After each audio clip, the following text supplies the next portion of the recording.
ស៊ីវីរ៉ាម៉ាន់កំពូលអ្នកប្រាជ្ញឥណ្ឌានិងអាកំបាំងពណ៌ខៀវនៃទឹកសមុទ្របងប្អូនទាំងអស់គ្នាធ្លាប់សម្លឹងមើលទៅមហាសមុទ្រដ៏ធំល្វឹងល្វើយហើយឆ្ងល់ទេថាហេតុអ្វីបានជាទឹកសមុទ្រមានពណ៌ខៀវកាលពីមុនអ្នកវិទ្យាសាស្ត្រលោកខាងលិចធ្លាប់ពន្យល់ថា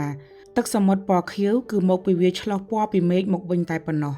ប៉ុន្តែមានបុរសជនជាតិអាស៊ីម្នាក់មិនព្រមជឿលើការពន្យល់បែបងាយៗនោះឡើយលោកបានចំណាយពេលស្រាវជ្រាវរហូតឃើញសច្ចធម៌ពិតនៃធម្មជាតិនិងបានក្លាយជាជនជាតិអាស៊ីដំបូងគេបង្អស់ក្នុងប្រវត្តិសាស្ត្រដែលបានឈ្នះរង្វាន់ Nobel ផ្នែកវិទ្យាសាស្ត្រនៅក្នុងឆ្នាំ1930ថ្ងៃនេះយើងនឹងនាំបងប្អូនមកស្គាល់កំពូលអ្នកប្រាជ្ញរូបវិទ្យាដ៏អស្ចារ្យរបស់ប្រទេសឥណ្ឌាគឺលោកស៊ីវីរ៉ាម៉ាន់លោកស៊ីវីរ៉ាម៉ាន់មានឈ្មោះពេញថាចាន់សេខ័រ វេនកាតារ៉ាម៉ាន់លោកបានចាប់កំណើតនៅថ្ងៃទី7 ខែវិច្ឆិកាឆ្នាំ1888នៅភាគខាងត្បូងនៃប្រទេសឥណ្ឌាឪពុករបស់លោកមានឈ្មោះថាចាន់សេខ័រ អាយ៉ា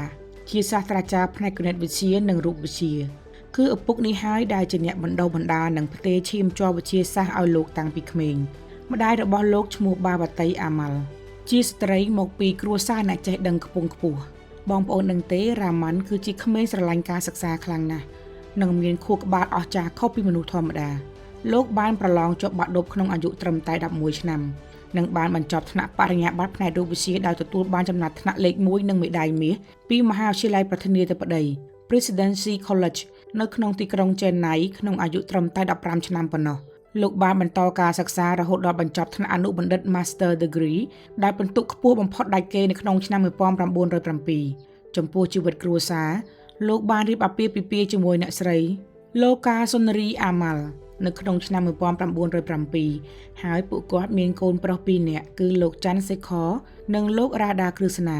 ទោះបីជាស្រឡាញ់រូបវិទ្យាខ្លាំងតែដោយសារសម្ពាធជីវភាពលោករ៉ាម៉ាន់ត្រូវបង្ខំចិត្តចូលធ្វើការជាមន្ត្រីរាជការផ្នែកហិរញ្ញវត្ថុឲ្យរដ្ឋាភិបាលអស់រយៈពេល10ឆ្នាំប៉ុន្តែបេះដូងជាអ្នកវិទ្យាសាស្ត្រមិនអាចបញ្ឈប់បានឡើយយប់ឡើងលោកតែងតែលួចទៅធ្វើការពិសោធន៍ផ្នែកពន្លឺនិងសំឡេងនៅសមាគមឥណ្ឌាសម្រាប់ការដាំដុះវិទ្យាសាស្ត្រ IACS ទាំងយប់អធ្រាត្រភាពប៉ិនប្រសប់របស់លោកបានធ្វើឲ្យសាកលវិទ្យាល័យកាល់កាតា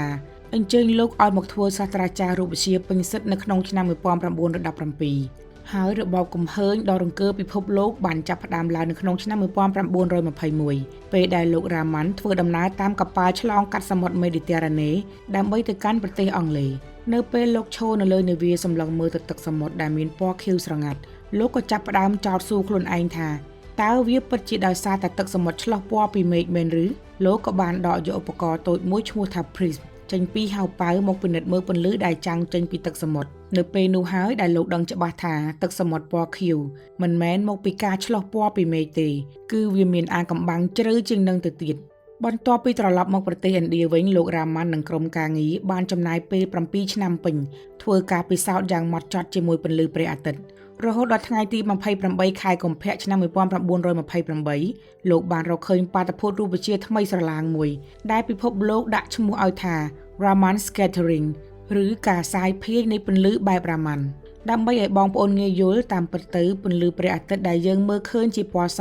គឺវាមានលាយឡំដោយពណ៌ឥន្ធនូទាំង7ពណ៌នៅពេលដែលពន្លឺព្រះអាទិត្យចាំងចូលទៅក្នុងទឹកម៉ូលេគុលនៃទឹកសមុទ្របានបឺតស្រូបយកពណ៌ដែលមានរលកពន្លឺវែងៗដូចជាពណ៌ក្រហមពណ៌លឿងនិងពណ៌បៃតងអស់ប៉ុន្តែម៉ូលេគុលទឹកមិនអាចបឺតស្រូបពណ៌ដែលមានរលកពន្លឺខ្លីនិងមានថាមពលខ្លាំងដូចជាពណ៌ខៀវបានឡើយផ្ទុយទៅវិញវាបានធ្វើឲ្យពណ៌ខៀវនោះបែកខ្ចាត់ខ្ចាយនិងសាយភាយទៅគ្រប់ទិសទីចូលមកក្នុងកែវភ្នែករបស់យើងនេះហើយជាហេតុផលពិតប្រាកដដែលធ្វើឲ្យយើងមើលឃើញទឹកសមុទ្រមានពណ៌ខៀវស្រងាត់នោះឯងរបបកំហើញនេះបានធ្វើឲ្យពិភពលោកទាំងមូលមានការភ្ញាក់ផ្អើលខ្លាំងណាស់ព្រោះវាបានក្លាយជាសោរដ៏សំខាន់សម្រាប់អ្នកវិទ្យាសាស្ត្រយកទៅប្រើប្រាស់ក្នុងការវិភាគរកគ្រឿងផ្សំនិងរចនាសម្ព័ន្ធនៃសារធាតុគីមីគ្រប់ប្រភេទរហូតមកដល់សព្វថ្ងៃជាលទ្ធផលនៅក្នុងឆ្នាំ1930លោកស៊ីវីរ៉ាម៉ាន់ត្រូវបានប្រកាសផ្ដល់រង្វាន់ Nobel ផ្នែករូបវិទ្យា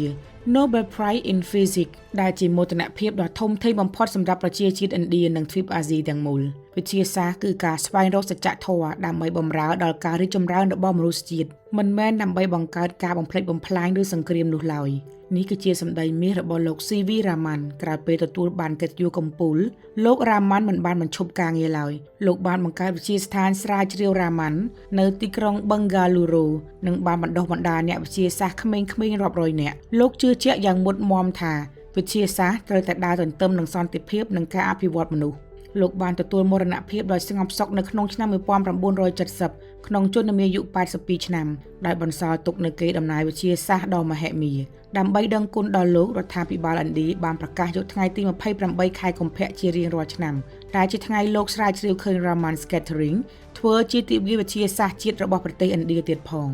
បងប្អូនទាំងអស់គ្នាជីវិតរបស់លោក C.V. Raman បានបង្រៀនយើងថាឧបសគ្គជីវិតឬការខ្វះខាតឧបករណ៍ពិសោធន៍មិនមែនជាលេសដែលធ្វើឲ្យយើងបោះបង់ក្តីស្រមៃនោះឡើយឲ្យតែយើងមានការតាំងចិត្តខ្ពស់មានការសង្កេតនិងហ៊ានចោទសួរចំពោះរឿងសាមញ្ញជុំវិញខ្លួនយើងក៏អាចរកឃើញរឿងរ៉ាវដ៏អស្ចារ្យបានដែរ